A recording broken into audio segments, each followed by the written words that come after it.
देखिए यहाँ पे डमी पे जो आपको चीजें बताई जाएगी, आप मान लीजिए जो रूल्स अभी मैं बता रही थी वो आपको नेक्स्ट रूल्स में बताती हूँ, इस वाले सेशन की बात में जो हमारे सरकार ने नियम बनाए हैं। रोड एक्सीडेंट में मान लीजिए कि कोई भी 2 व्हीलर वाले का एक्सीडेंट हुआ है तो कोई भी घायल आपको सड़क पे जमीन पे पड़ा हुआ मिलेगा, ठीक है। तो इस वाले डमी के थ्रू हम लोग ये सीखेंगे कि वहाँ पे आप इसे मान लीजिए कि घायल व्यक्ति है और इसमें आपको जो जो चीजों को ध्यान रखना है वो चीजें हम लोग करेंगे।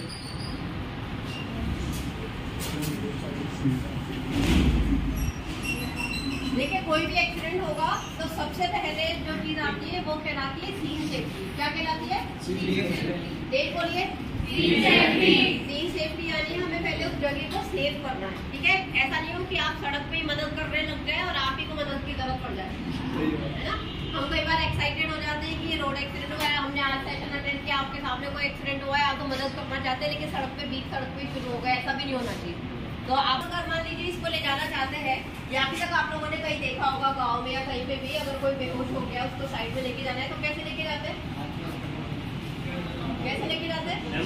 सर और एक गर्दन है ना, यानी इस वाले हिस्से को पकड़ के और कमर के बीच वाले हिस्से को। वेरी गुड, तालियां बजाइए इनके लिए।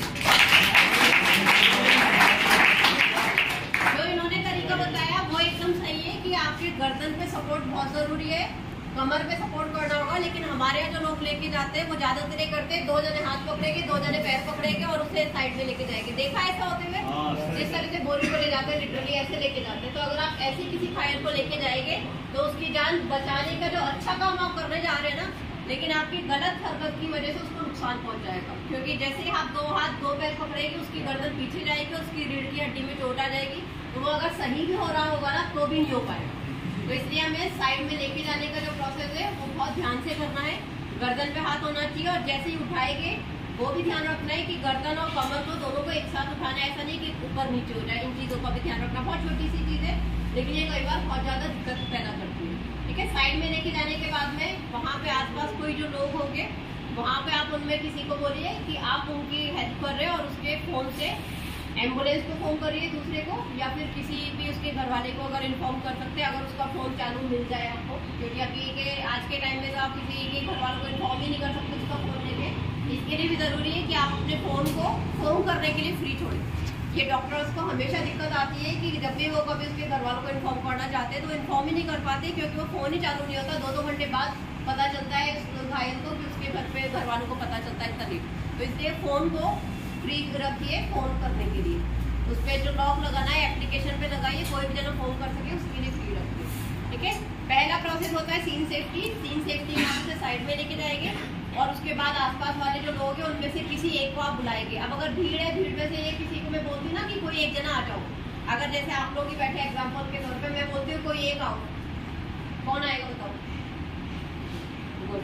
बहुत जने आ गए। लेकिन जब भीड़ होती है, एक्सीडेंट होता है, लाइव सिचुएशन होती है ना, तो अगर आप किसी को बोलोगे ना कोई भी आओ तो सब एक दूसरे का मुंह देखते हैं, ये होता है। तो इसलिए जरूरी है किसी को भी पॉइंट करके बोलिए, भैया व्हाइट शर्ट वाले, भैया नीली शर्ट वाले, भैया आप आ जाइए मेरी हेल्प करिए, मुझे पता है कैसे हेल्प करनी है, आप मेरी थोड़ी सी मदद करना, ठीक है। आपको जो नॉलेज है वो आपको उनको देनी है। जैसे अभी मैं आपको बता रही हूँ फिर मैं आपसे करवाऊंगी, उसी तरह से जो आपको पता है वो आप किसी थर्ड पर्सन से करवाएंगे। आपको यही चीजें करनी है, ठीक है। फिर उसके बाद आपको चेक करना है कि जो कोई घायल आदमी है वो होश में है या बेहोश है, ठीक है। ज्यादातर केस में ये होता है कि एक्सीडेंट में आदमी शॉक पे चला जाता है, सदमे की वजह से भी वो बेहोश हो जाता है कि एकदम से चिंता में आ जाता है या कुछ भी घबराहट में बेहोश हो जाता है।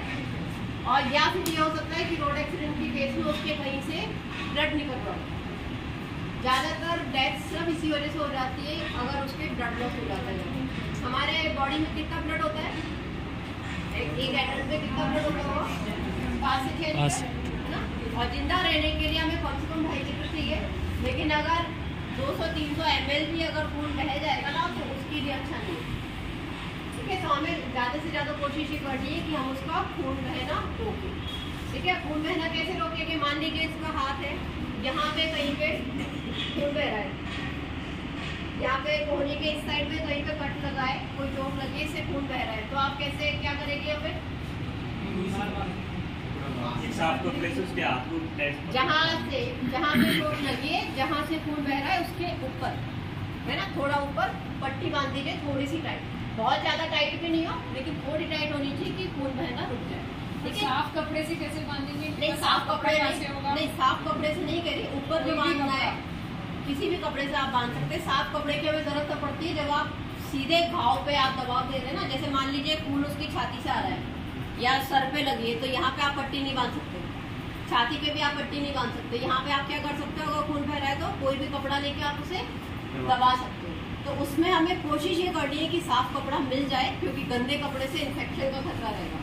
तो साफ कपड़ा हमें कहाँ से मिलेगा, अगर आप किसी की मदद कर रहे हो तो अगर कोई लेडी है तो अपनी चुन्नी दे सकती है, स्कार्फ दे सकती है, बॉयज है तो अपनी शर्ट दे सकते हैं, रुमाल दे सकते हैं। इतना तो हम किसी की जान बचाने के लिए कर ही सकते हैं ना। कोशिश करिए कि साफ कपड़े से ही उसका हम खून रोकें, वो ज़्यादा अच्छा रहेगा, जिससे इन्फेक्शन का खतरा नहीं रहेगा, बाद में कॉम्प्लिकेशंस नहीं होगी। ठीक है, तो हाथ पैरों में अगर खून बहता है तो हमें पट्टी बांधनी है जहाँ से खून बह रहा है उसके थोड़ा सा ऊपर, और अगर सर पे, गर्दन में, पीठ पे या पेट पे कहीं से खून बह रहा है तो वहाँ पे आपको दबाव रखना है, किसी भी कपड़े से उसे दबा के रखना है। ये ध्यान में रखना है कि हाईवे पे कई बार एक्सीडेंट होते हैं, कोई एक्सीडेंट में चीज़ें आर पार चली जाती है, बहुत होता है हाईवे पे एक्सीडेंट जो है, जो लोहे के सरिये आर पार हो जाते हैं, उसको निकालना नहीं है। हम सोचे कि उसे निकाल दे फिर अस्पताल लेके जाए, ऐसा बिल्कुल नहीं करना। जैसा है, अगर घुसा हुआ है कोई चीज़, चाकू है, लकड़ी है, कांच है, कुछ भी है, अगर बहुत थोड़ा सा ही अंदर है तो आप निकाल सकते हैं, लेकिन अगर दूसरा ज़्यादा है तो आपको निकालना नहीं है, उसको एडमिशन हॉस्पिटल लेके जाना है। उसकी वजह क्या है, जो चीज़ अंदर घुस गई है थोड़ी देर खून निकलेगा, उसके बाद बंद हो जाएगा, लेकिन आप उसे तेज़ी से बाहर निकालेंगे तो खून और तेज़ी से बाहर आएगा। ठीक है, तो आपको उसे बाहर नहीं निकालना, उसको एज इट इज ही रखना है।